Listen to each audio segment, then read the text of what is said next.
Good morning, and welcome to Congregation Beth Adam, our morning Yom Kippur service.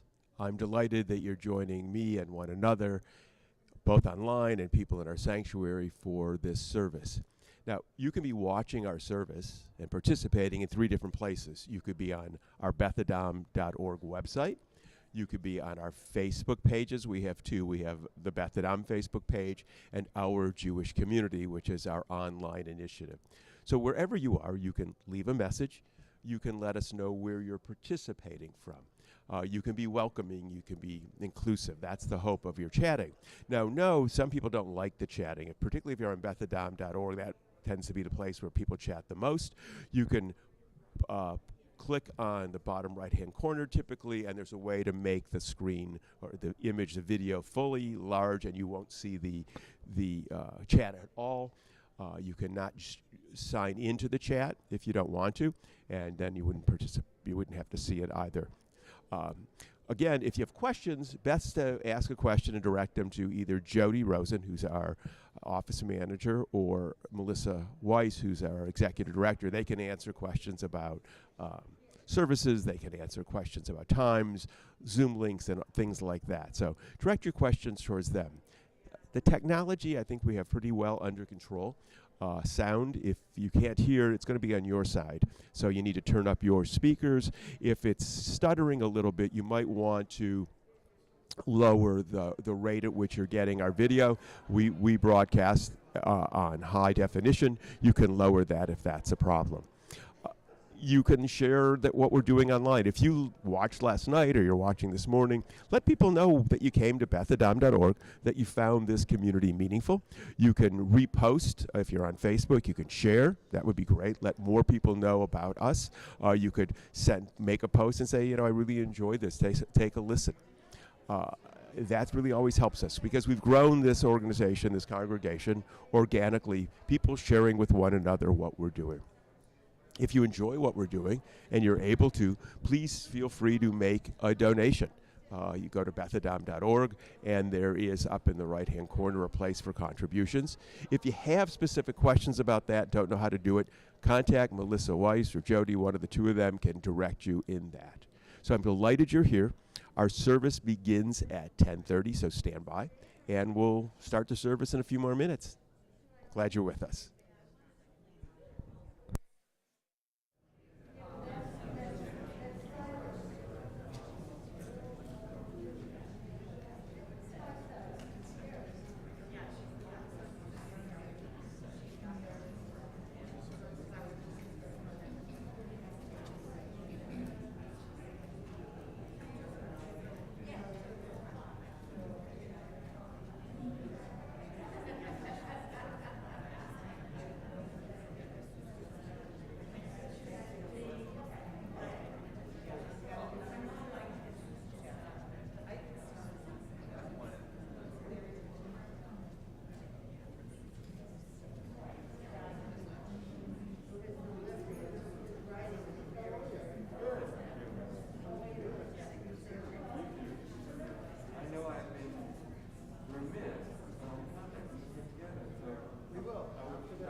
Good morning. We're going to have you find your seats. Great seating up near the front here if you'd like. I just want to remind you before we start our service to turn off your cell phones. There's a button on the side you can press. Anyone needs help, just ask somebody next to you. You could be fine. And the reason we do that is so we can focus on what's about to happen here, which is really special, which is gathering together. Today we gather as a community in person and virtually to be a part of a collective experience. And it's nice to be back together. So we are going to begin on page 57 of your prayer book, 5-6. If you want to jump ahead, 57, but we'll miss all the beautiful music from Andrew. And we're going to begin with Ma Tovu.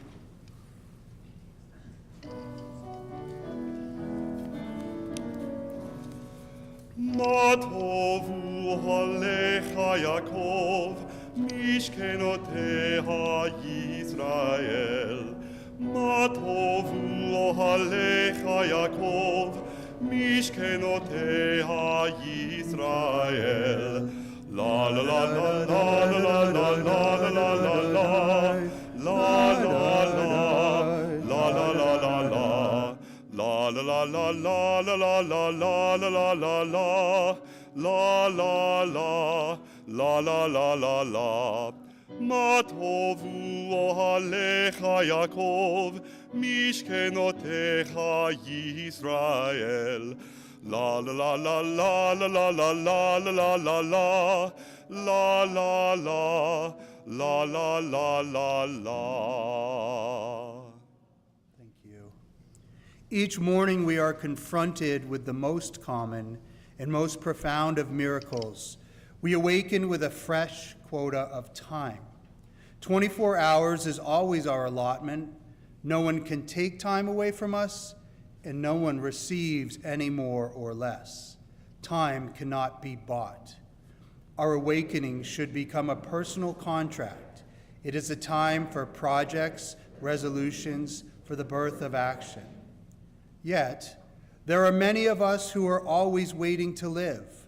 We are waiting until things change, until there's more time, until we settle down, until we get our work done, until some of us are desperate for the will to proceed. The water of time moves on with or without our control, whether to drift passively with its current or to direct our course. That is the choice presented with every tick of the clock. Ma tovu ohalecha Yaakov, mishkenotecha Yisrael. How pleasant are the tents of Jacob and the dwelling places of Israel. Morning, this morning, brings with it a promise of a new day, the opportunity that yesterday's intentions may be fulfilled. Morning also serves to remind us that another day is gone. Yesterday's acts and omissions are forever. They can never be entirely reclaimed. 10 days ago on Rosh Hashanah, we began our journey through this treasured period of reflection and of challenge. We committed ourselves by saying, during the remaining high holiday services, may we examine the paths we have walked so that we can plan a course for the coming year. Now that we approach the conclusion of this journey, we ask ourselves how well we honored that commitment.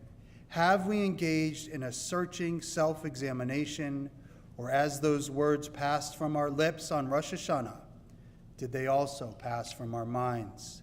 The gift of our tradition is a time of year set apart to reconcile our values with our actions. The blessing of each new day is the opportunity to change.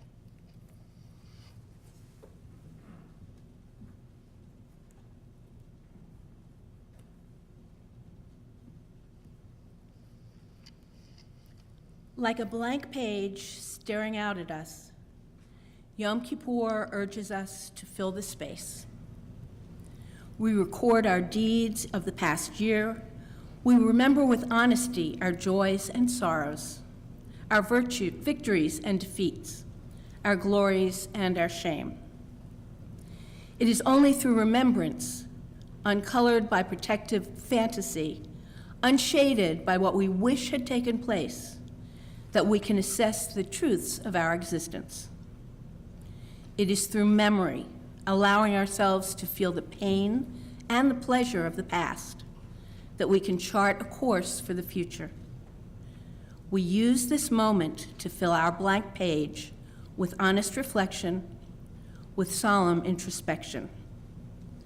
We know that what we discover can guide our actions in the coming year, so that we will live our lives in harmony with the values we cherish. Yom Kippur is a day of honesty. We have acted against life, both willingly and unwillingly, both knowingly and unknowingly.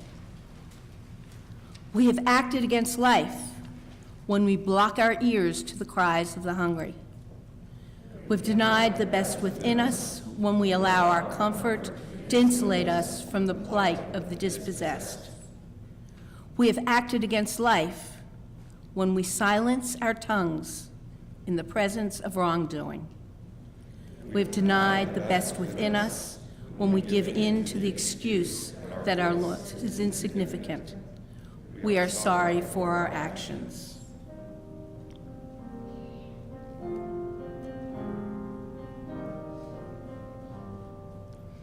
Imam Haslicha, Imam Haslicha, Imam Haslicha. We have acted against life when we allow the moments to tick by without challenging ourselves. We've denied the best within us when we accept mediocrity and fail to test our limits. We have acted against life when we let pain and illness blind us to beauty.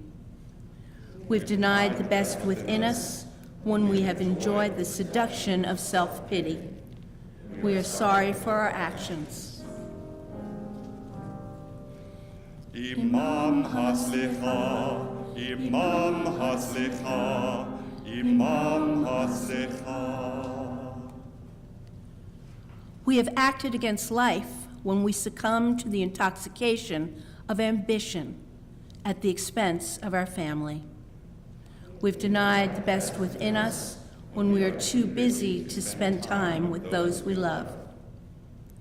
We have acted against life when we worry about the future, regret the past, and ignore the present. We've denied the best within us when we have grown too old for child's play. We act against life at this moment if we let this opportunity for self-examination drift by due to complacency or fear. We deny the best within us when, knowing our principles, we choose not to act upon them. We are sorry for our actions. Imam Haslicha, Imam Haslicha, Imam Haslicha. We have transgressed against life when, year after year, we mouth the words of these services, never turning our words into action.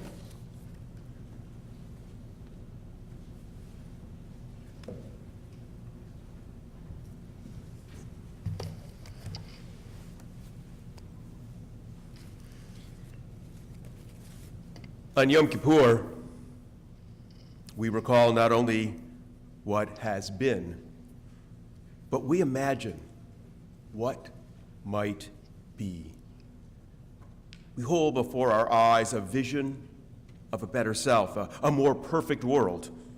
Living within our minds and hearts are the ideals which challenge the reality we now experience. Knowing that we do not live up to our noblest expectations, we may become frustrated and disillusioned. We judge ourselves harshly because we do not fully attain all that we envision. But our vision of a nobler, more ethical self serves to prod us to action. It provides us a goal, though we recognize our reach is too short. We can dream of perfection, though we know it will forever remain a dream. We accept our limits even as we continue to envision what might be. We pledge ourselves to stretch our reach, though we know it will always fall short. Rather than becoming disheartened, we are invigorated by the challenge.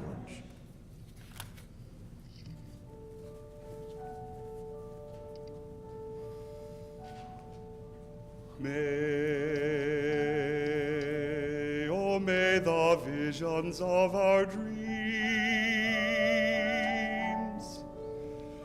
and the wishes of our hearts be fulfilled, be fulfilled, be fulfilled, be fulfilled, oh, be fulfilled,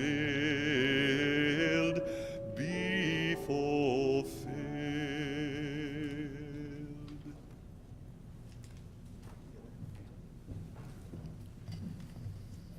Please rise if you are able.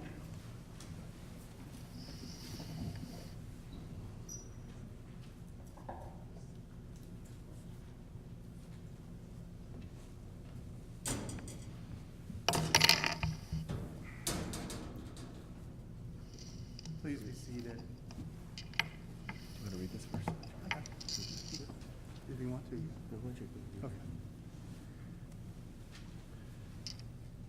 The Torah gives us insight into the fundamental questions asked by our ancestors, reminding us that these questions are universal. We are bound generation to generation by virtue of the search rather than the answers we uncover.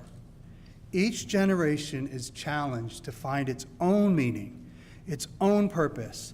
As our ancestors sought wisdom and understanding in their age, we are inspired to do the same. They sought their own answers with sincerity of heart, integrity of mind, and passion of spirit.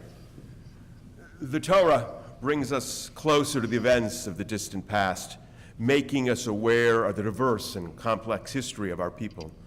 Knowing that no one document contained all of our people's wisdom, we hold the Torah as a symbol of our search to gain understanding.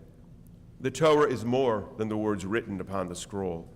It is a symbol of the Jewish experience, the pain and the joy, the sorrow and the promise. The Torah links us to past generations, calling us to assume our place in the evolution of our people.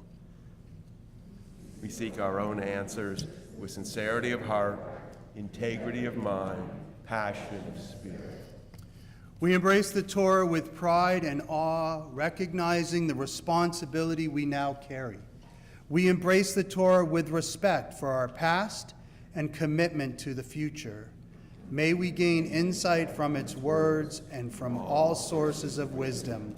May we be worthy of our task to hold our Torah with integrity and pride. On three things the world depends: on Torah, on work, and on acts of kindness.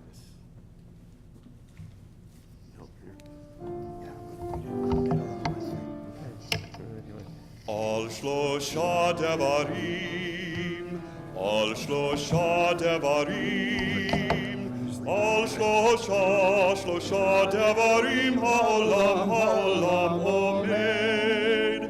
Al shlosha devarim, al shlosha devarim, al shlosha devarim, ha'olam omed. Al haTorah ve'al ha'avodah ve'al gemilut chasadim.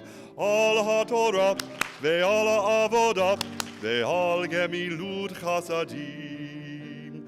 Al shlosha devarim, al shlosha devarim, על שלושה דברים העולם עומד.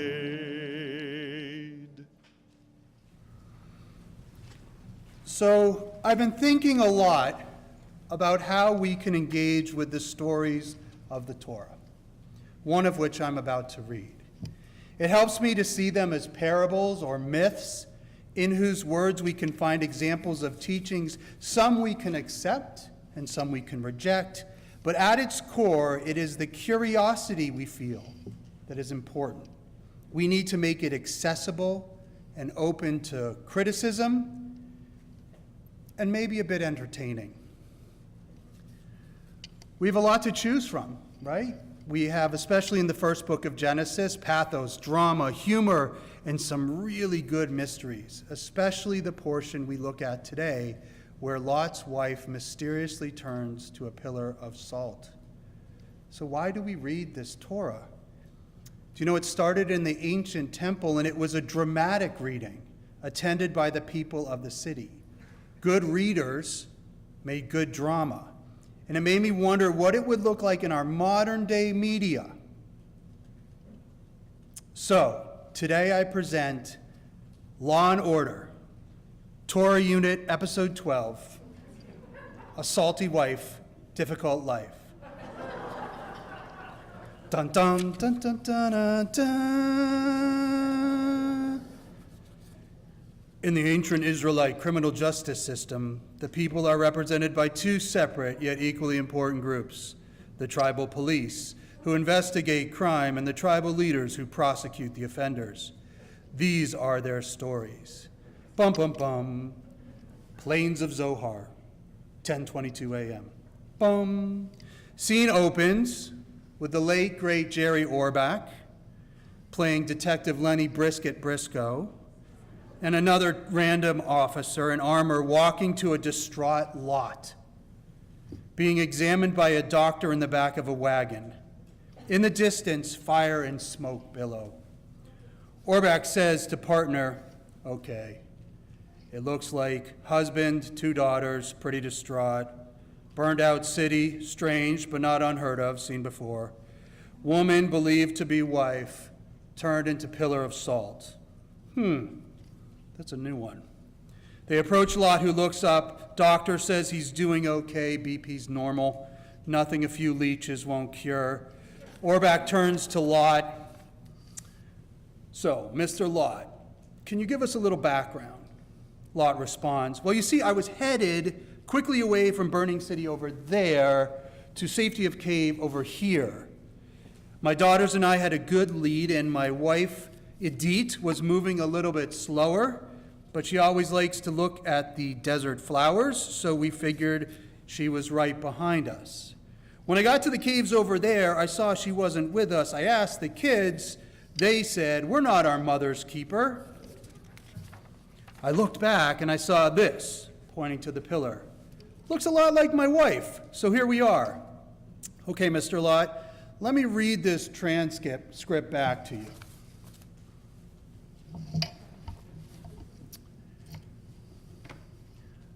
Hashemesh yatsa al haaretz, vilot ba tza'orah. The sun was risen upon the earth when Lot came to Zoar. Va'adonai himtir al Sodom ve'al Amorah gafrit va'esh. Then the Lord caused to rain upon Sodom and caused to rain upon Gomorrah brimstone and fire. Me'et Adonai min hashamayim, from the Lord from heaven. Vayefoch et ha'arim ha'el, and he overthrew those cities, ve'et kol kikar, and all the plain, ve'et kol yoshvei ha'arim, and all the inhabitants of the city, ve'tzemach ha'adama, and that which grew from the ground. V'tabet ishto, but his wife looked, me'arav, from behind her. Vathi nitziv melach, and she became a pillar of salt.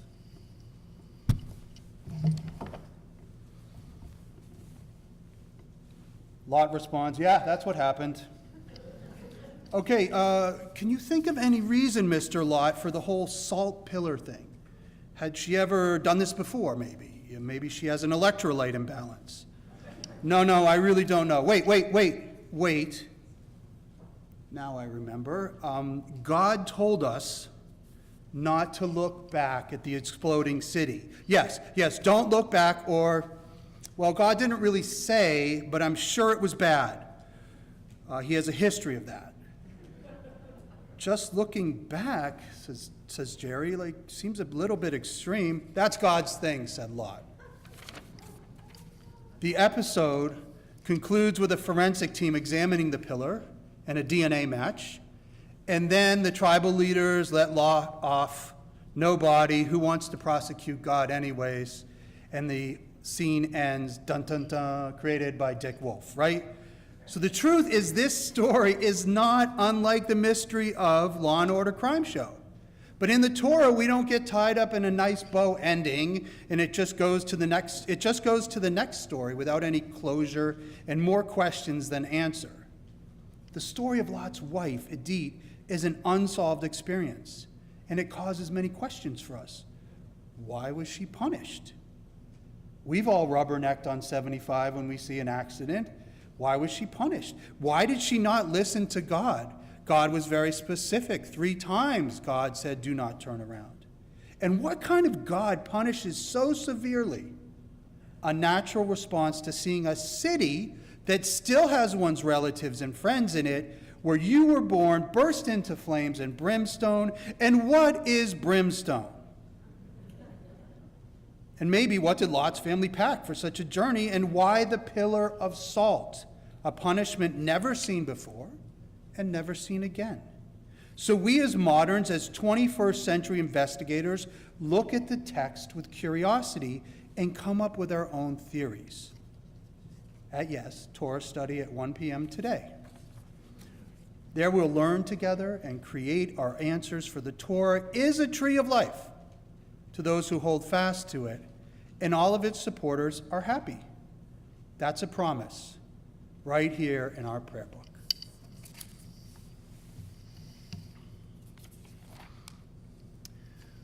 We cover the Torah with the colors of the season and images of nature.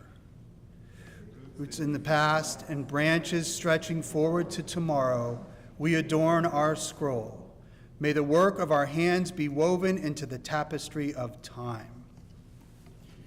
It is a tree of life to those who hold it fast, and all who cling to it find happiness. Its ways are ways of pleasantness, and all its paths are peace.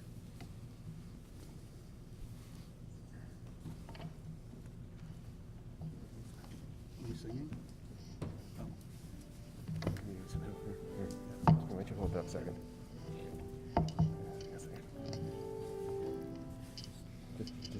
עץ חיים היא למחזיקים בה, ותומכיה מאושר. דרכיה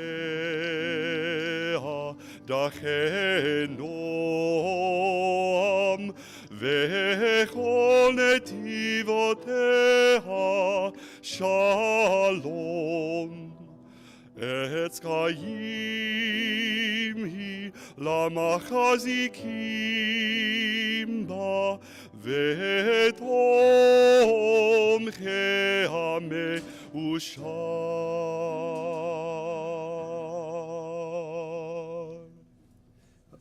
That way. Hang on. Let me get my stuff out of the way here. Please be seated. Hillel said, "What is hateful to you, do not do to your neighbor." This is the whole Torah. The rest is commentary. Go and study.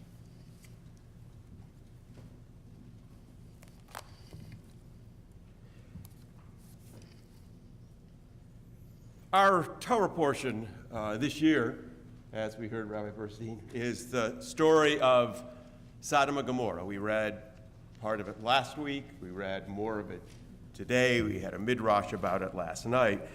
And when people think about that particular tale, they often wonder about Abraham negotiating with God. How many innocent people does it take to save a city? Or the portion we talked about today that we're going to study at 1 o'clock. Why was Lot's wife turned into a pillar of salt? Well, there's another part of the story that is equally, and if not more disturbing, and we're going to talk about it today. So I see some children in the room, so I want to forewarn the parents. We're going to be talking about some difficult things that are in the Torah, because this is the Torah. These are the stories our ancestors wrote. This other part that's more disturbing is when male visitors came to visit Lot at his home.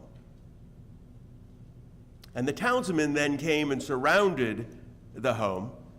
And it says in the text that they said, the townsmen, we want to be intimate with them. So rather than sending out his guests, the men, Lot said, I beg you, my friends, do not commit such a wrong. Look, I have 2 daughters who have not known a man. Let me bring them out to you, and you may do to them as you please, but do nothing to these men, since they have come under the shelter of my roof. That's in that Torah. That's in every Bible. To justify such a repugnant response, rabbinic commentators explain that Lot was being a model host who was honoring the hospitality code. So in other words, Lot was willing to sacrifice his wife or his daughters for the sake of the male guests. And considering Lot is one of the good guys, he was saved from the destruction, it makes one wonder, what were the author's values who wrote this particular tale?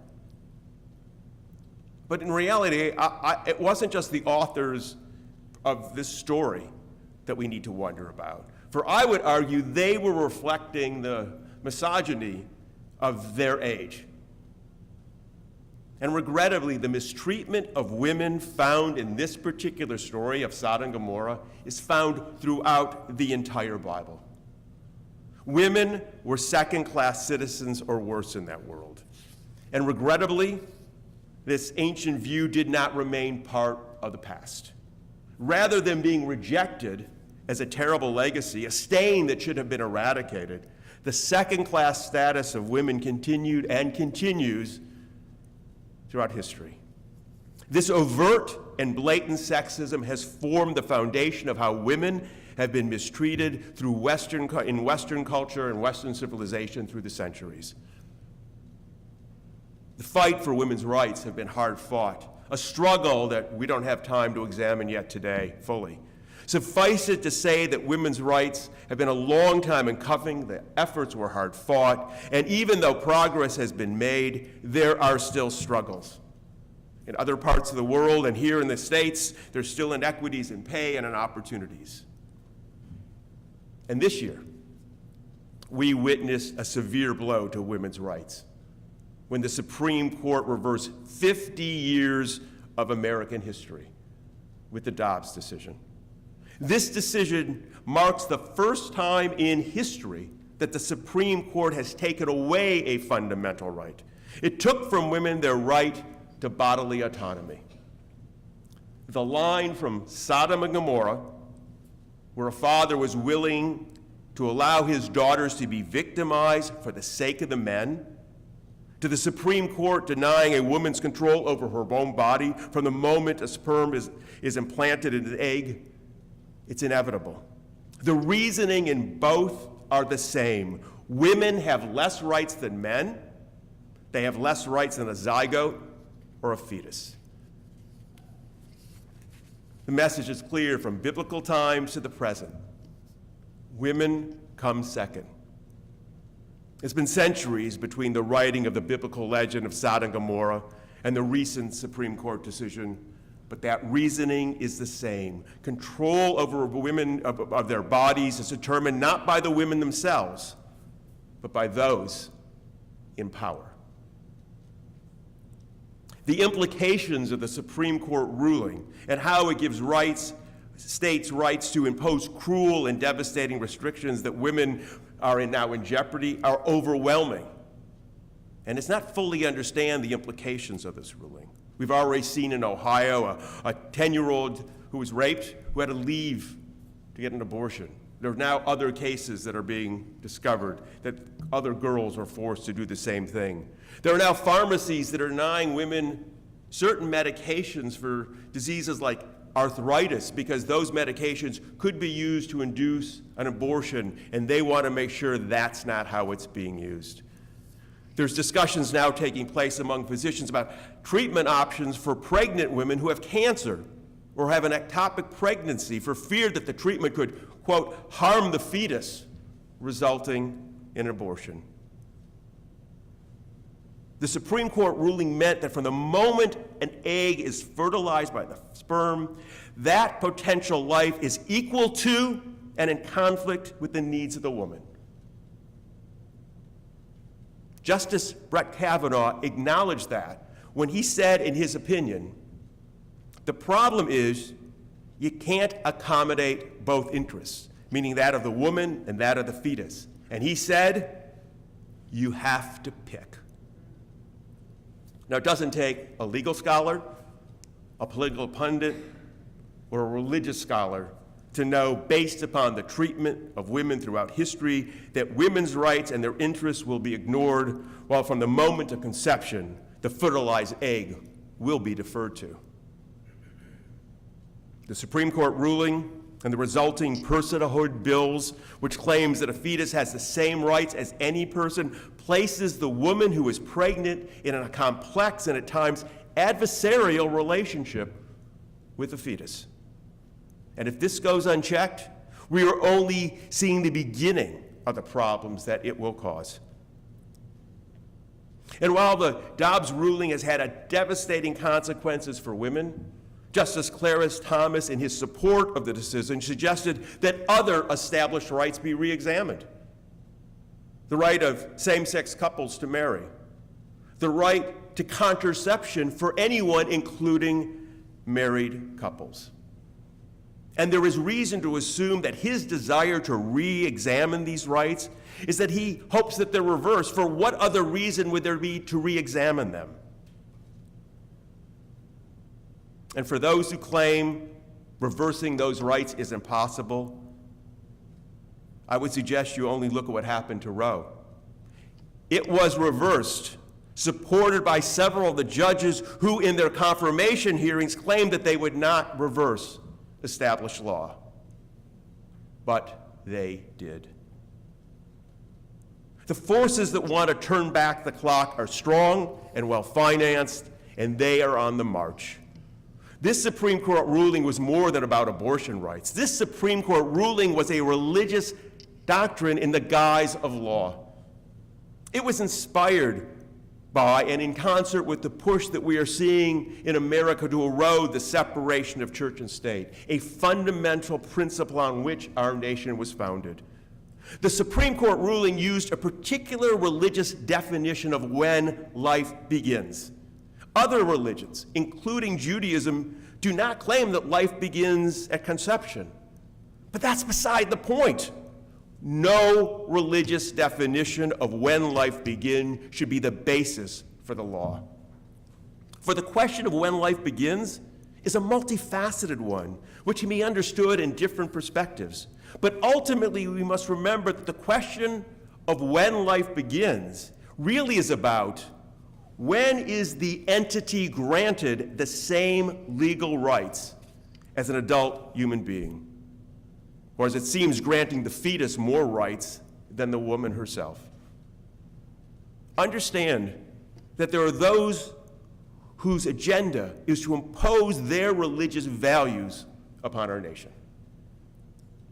Focus today, rightly so, is on Christian nationalism. That specious claim that America was founded as a Christian nation. We currently have at least one member of Congress who proudly proclaims, "I am a Christian nationalist," and a gubernatorial candidate who stated that America is a Christian nation and separation of church and state is a myth. Be clear that this belief is not held by most Christians. And as Catherine Stewart, who spoke here, the author who wrote The Power Worshippers, observes, this is more of a political position than a religious one. It's a position that most Christians don't hold. In fact, there is an organization that you should know about called Christians Against Christian Nationalism. They state on their website, and I've talked to some of the executive director, Christian nationalism seeks to merge Christian and American identities, distorting both the Christian faith and America's constitutional democracy. But even before Christian nationalism was identified, there have been forces that sought to erode the separation of church and state. And they've been working for a long time, and they've been working hard. Remember Jerry Falwell? Minister, started the Moral Majority, began Liberty University, started a legal school, a law school, that now trains lawyers. Falwell said clearly, the idea that religion and politics don't mix was invented by the devil to keep Christians from running their own country. He started a law school. That law school exists, it's training lawyers now, and it says, we do this to equip future leaders in law with a superior legal education and fidelity to the Christian faith expressed through the Holy Scriptures. Be clear, it's how Falwell wanted those things understood. And he's not the only one working to train lawyers to see the world through a very particularistic, narrow Christian lens.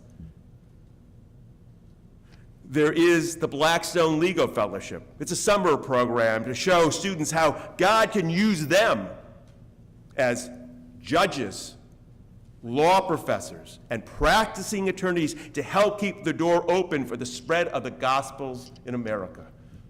I want to say it again. Both of these organizations have a very narrow understanding of what is Christianity and how it is understood by them. But no, it's not just people trying to reshape the law. There are those who want to reshape public education as well, trying to change how civics is taught, how we teach history, particularly the separation of church and state. And while we don't talk about it as much as we used to do, there are those who want to undermine science education in America, putting creationism in schools under the guise of something else. And textbooks have been changed. They have been altered as a consequence, biology textbooks, where the idea of evolution is separated from the rest of the education, so a biology teacher could teach biology and never mention evolution. We should see what is happening not as silos. It's not just abortion, anti-science, LGBTQ rights, contraception, public schools. What we need to see that this is a concerted effort trying to change the very nature of America. Ralph Reed, remember him? He's not gone away. He worked with Jerry Falwell. He's still out there and he's still working. And he said just recently, last election cycle, let's go out and do it in the glory of God and make sure that Christians are the head, not the tail, and the top, not the bottom, of our political system. Be clear, Reed, like Falwell and the others, have a very narrow interpretation of Christianity that most Christians don't accept. I want to keep saying that. You need to hear that notion. And regrettably, there are members of the Jewish community who are embracing this as well. For they too have a narrow interpretation of personal autonomy and personal choice. These are folks who want to impose their religious beliefs, but more than their beliefs, they want to impose their rules, their constraints, their limits on everyone. They have to seek political and judicial ways to do so because they're incapable of convincing people that they're right. So when persuasion fails, these groups turn to the political process to restrict the rights of everyone. What we are seeing is not only a well-organized and well-financed group seeking to impose their rights, we are watching an attack on separation of church and state. It is a fundamental American right upon which our nation was founded. President Ronald Reagan said at Hillel Temple in New York in 1984, "We establish no religion in this country. We command no worship. We mandate no belief, nor will we ever. Church and state are and must always remain separate." I hesitate to think what Ronald Reagan would be saying and wondering what's going on in the nation that he led today. President George Washington in 1790 reached out to the Jewish community in Newport, assuring us, the Jewish community, that we had a place in this nation, that we would live here free and equal citizens. And he concluded with a biblical allusion where he said, "Sit in safety under his own fig tree, and there shall be none to make him afraid." He said we didn't need to be afraid. I'm sorry to say, I think we need to be afraid. I think we need to worry. We must be concerned when a sitting member of Congress, a different member of Congress, said, "I'm tired of the separation of church and state junk." That's not in the Constitution. It's easy to dismiss a few fringe members of Congress, say, "Oh, they don't represent anything." But recent surveys are finding that close to half of Americans are at the very least supportive of the fusion of Christianity and American civic life.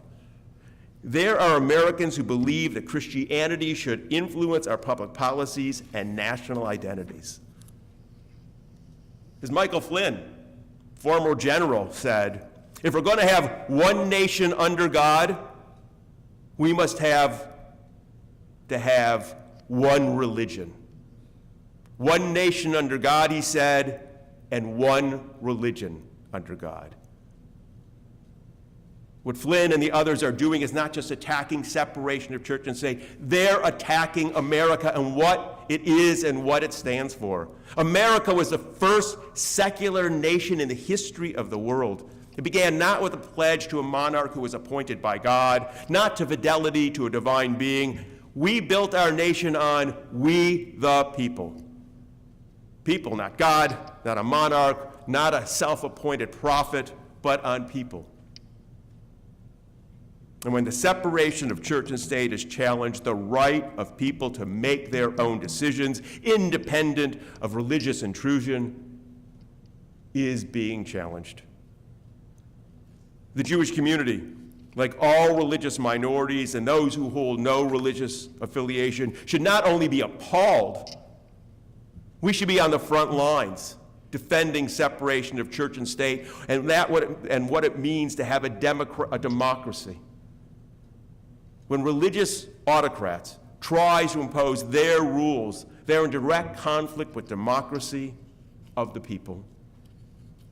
We, the Jewish community, found a home here in America. It was the first modern nation where we could be full and equal citizens. To not recognize, to not appreciate this moment is myopic. Not only do we have a responsibility to protect it now, we have a responsibility to future generations so that they can live full and equal lives as well. Misogyny, homophobia, anti-scientific thinking is wrong even when those speaking such noxious ideas claim divine revelation. I know it's hard to challenge religious thought, and I know that there are those who have tried to wrap their political ideas in religious thought, thus making it even harder to discuss. But now, at this moment in our nation's history, we have no choice but to talk about it. And we do so not from a partisan perspective, but from a perspective of a community that has benefited from the sacred idea of separation of church and state, and a nation not founded on religion, but on we, the people. Some may wish to debate whether or not this is the worst time in American history. It doesn't matter, for this is our moment in history. This is our time to act. And the choices we make today will be the legacy we leave for tomorrow.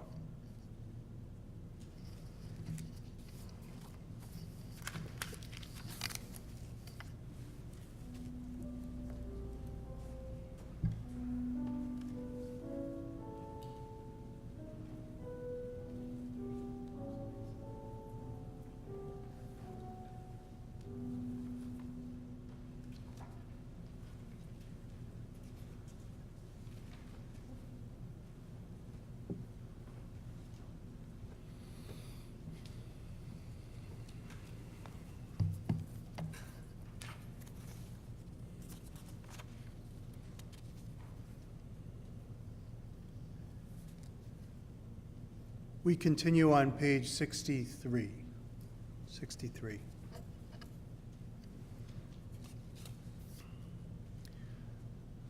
The ways of our ancestors shed light upon the present. Rooted in tradition, we feel joined, an inseparable part of the human experience.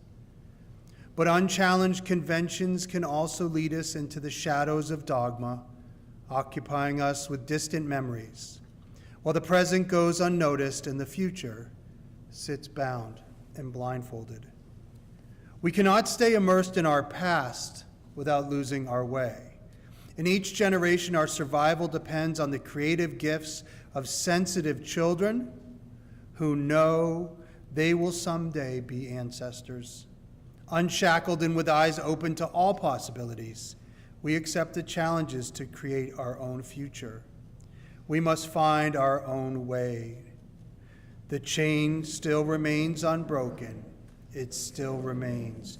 We sift from our past that which is most vital for growth, and we shake loose and discard the time-worn judgments and the ill-fitting customs. We keep alive the distilled essence, the fundamental truths of our collective experience, and we respect the sage, reward the inventor, and embrace the poet. We decided our own precarious path. With every step, we have a choice. In every act, we choose alone. The chain still remains unbroken. It still remains.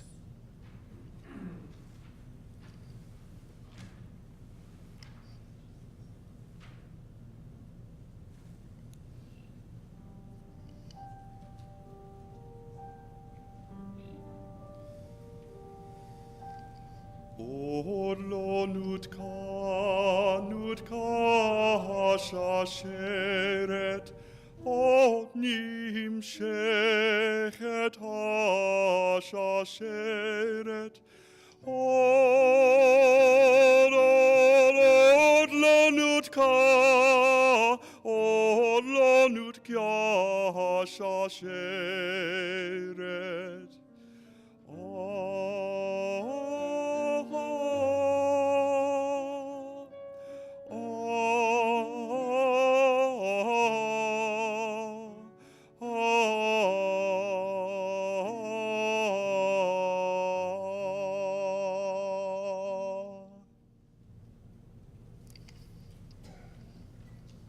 Courage is a rhythm, conviction a wave, deeds inspire, and words give hope. The hardest act is to hold our gaze, to not turn away. When we choose to speak, when we move to defy, when we leave the protection of our thoughts, when we call others to take a stand, bearing witness, hearing injustice, feeling pain, voicing kindness, offering a hand. With these acts we repair the world. Our impact remains after we are gone. The memories we create transcend our time, even if we never see the ripple, even if we never feel the wake.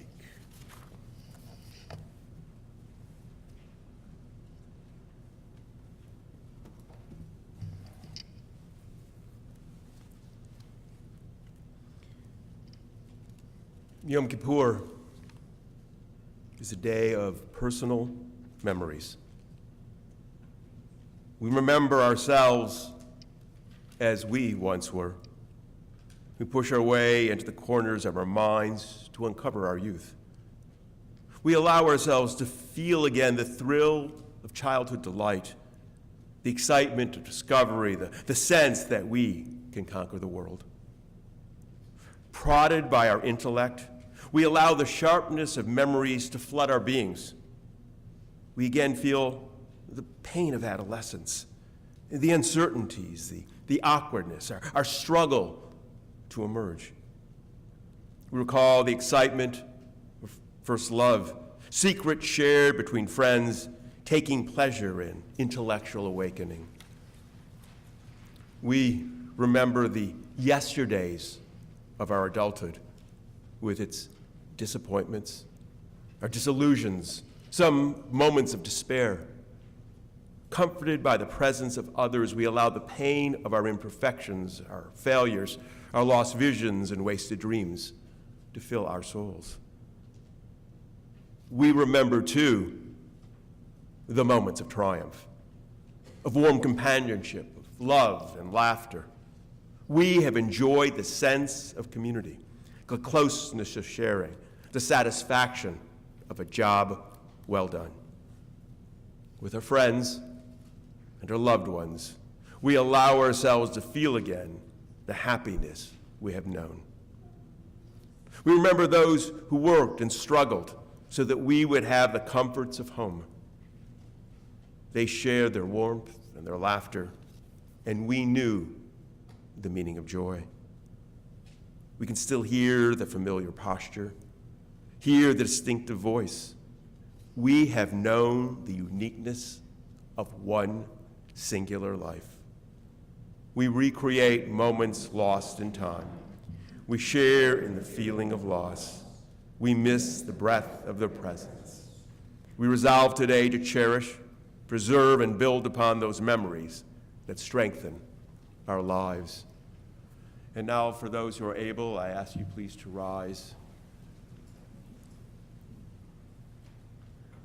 We stand as we remember those whom death has taken from us, those who have touched our lives and with whom our lives have been intertwined and shaped. Think about those who died as a result of violence and terror and war that mars our planet, those who've died defending the principles of justice and peace and democracy. We think about all our loved ones who no longer walk among us. Ein b'dei ha'mavet ha'koach la'akor ma shetamun b'lev. Death cannot take that which is locked in our hearts. With our tears and our sorrow, we remember. With our courage and our strength, we do not forget. Acts of kindness, deeds of courage will remain. Beauty created, wisdom shared is not lost. With our tears and our sorrow, we remember. Im dama'ot be'einenu, ve'et evleinu, nishma al zecher achuvenu. With our tears in our sorrow, we remember.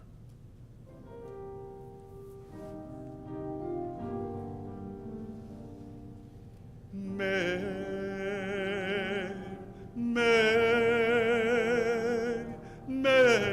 the memory of good people bless our days.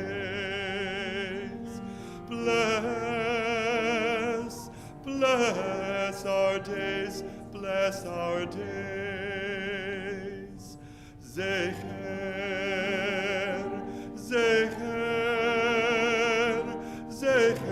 tzadik livracha.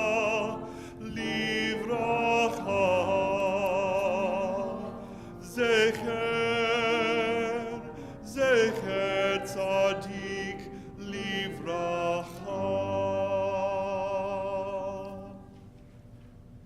May the memory of good people bless our days. Please be seated.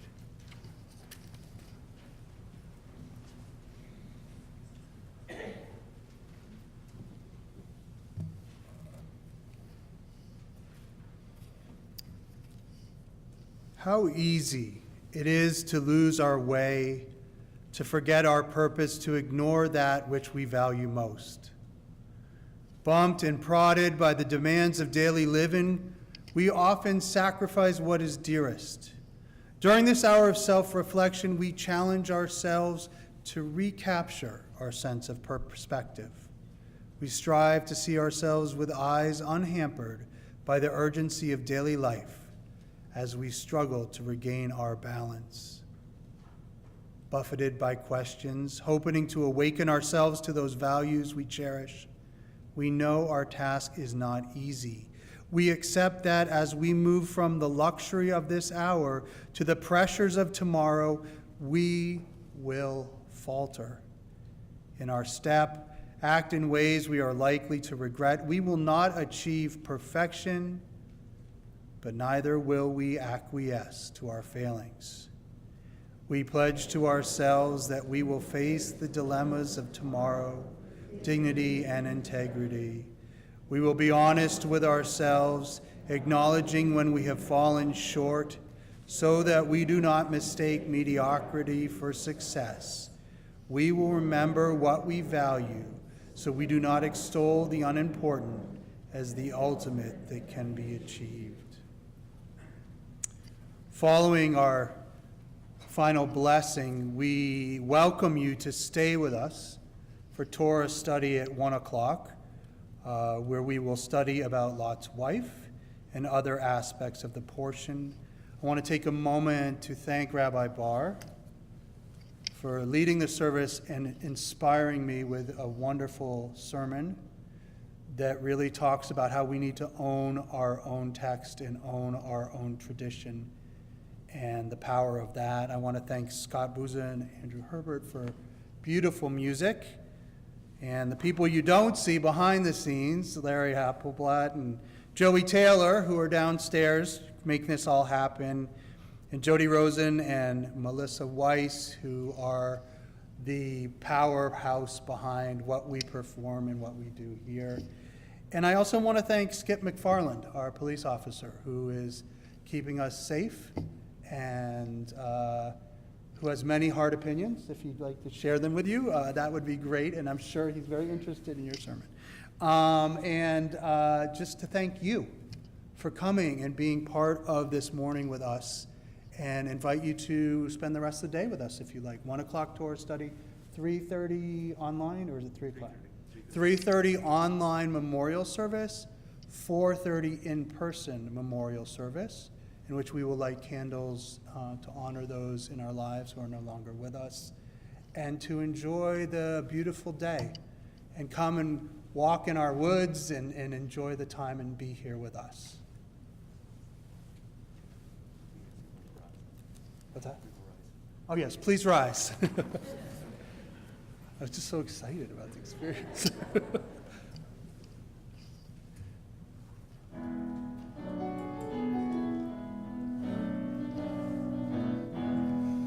May it be a good year. May it be a healthy year. May it be a healthy year. May it be a year of peace. May it be a year of peace. May it be a good year. May it be a healthy year. May it be a year of peace. May it be a good year. May it be a healthy year. May it be a healthy year. May it be a year of peace.